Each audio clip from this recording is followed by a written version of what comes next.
বছর তো হয়ে গেল, কোনো কোম্পানি আসলো না, জব কে দেবে?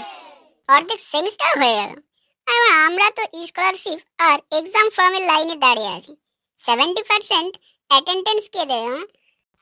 সামনে এক্সাম চলে আসলো, আর বাড়া এই নির্লজ্জ খানকির ছেলে মাস্টারগুলো অ্যাসাইনমেন্টের পর অ্যাসাইনমেন্ট দিয়েই যাচ্ছে।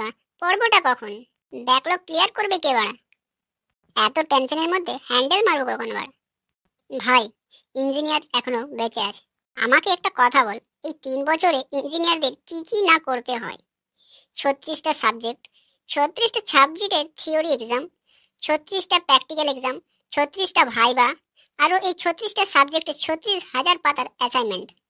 3 বছরে 30 টাইপের form fill up, scholarship form, ল্যাবরেশন ফর্ম, আবার সব কিছুর সার্টিফিকেট চাই।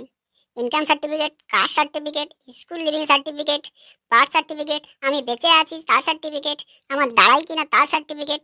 তারপরও বেঁচে থাকার টাইমে এক্সামের টেনশন, রেজাল্টের টেনশন, জবের টেনশন, গার্লফ্রেন্ডের টেনশন, গার্লফ্রেন্ডের টেনশনের টেনশন। আচ্ছা, তুই আমাকে একটা কথা বল, ইঞ্জিনিয়ারের মানেটা কি? লোকের কাজ আসান করা। আর এখানে তো বড় ইঞ্জিনিয়ারের লাইফটাই বাঞ্ছিত কমপ্লিকেটেড হয়ে আছে, তো ইঞ্জিনিয়ার কি করে বড় লোকের কাজ আসান করবে? পুরো ভারতে বছরে 25 থেকে 30 লাখ ছেলে মেয়ে ইঞ্জিনিয়ারিং এ অ্যাডমিশন হয়। আমাকে কেউ একজন বুকে হাত রেখে বলতে পারবে আমরা যে এত অ্যাসাইনমেন্ট লিখি সেটাতে আমাদের কোনো কিছু লাভ হয়? আমার বাড়ার বাল কিছু হয়?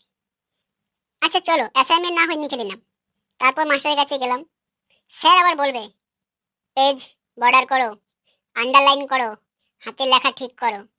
আরে গুড মর্নিং স্যার, এটা অ্যাসাইনমেন্ট, আপনার বাপের সাধ্যের কাজ নয়। আর কিছুদিন পর আপনি এই অ্যাসাইনমেন্ট দিয়ে আপনার বাচ্চার হাগা পরিষ্কারই করবেন।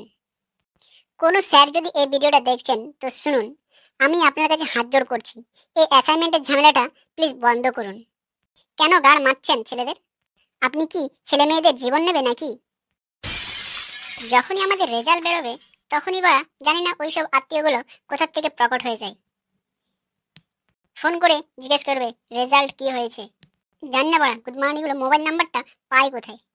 কন্ট্রোল ভাই, কন্ট্রোল কন্ট্রোল, বাল কন্ট্রোল লেওড়া।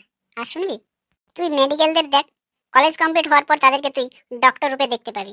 এয়ারফোর্সদের দেখ, সবসময় তুই পাইলট রূপে দেখতে পাবি। কিন্তু এই ইঞ্জিনিয়ার, ইঞ্জিনিয়ার এমন একটা বকচোদি প্রাণী যাকে তুই মদভাটি, পান দোকান, চোর, ডাকাত, watchman, businessman, superman, spiderman, ironman, superstar, pornstar, ভিখারি সব কিছুতে দেখতে পাবি, কিন্তু একজন ইঞ্জিনিয়ার রূপে কোনোদিন দেখতে পাবি না। কারণ বড় আমরা জানি না 3-4 বছর ধরে লাখ লাখ টাকা খরচ করে কোন কোন বিষয়ের উপর পড়েছি। আপনাদের বলছি, যদি মেয়ে ও জবের ভরসা ছেড়ে দিয়েছো তো জীবিত আছে ইঞ্জিনিয়ার। হ্যান্ডেল মেরে মেরে যদি হাতের রেখা মুছে গেছে তো জীবিত আছে ইঞ্জিনিয়ার। মাস্টারের গাঁড় চেটে যদি এক্সটার্নাল এক্সামের নম্বর নিচ্ছ তো জীবিত আছে ইঞ্জিনিয়ার। জীবন পুরো বেকার, তারপরেও যদি বেঁচে আছো তাহলে জীবিত আছে ইঞ্জিনিয়ার। ভিডিওটাতে লাইক করে চ্যানেলটাকে সাবস্ক্রাইব করে যদি ভিডিওটা শেয়ার করো তাহলে জীবিত আছে ইঞ্জিনিয়ার।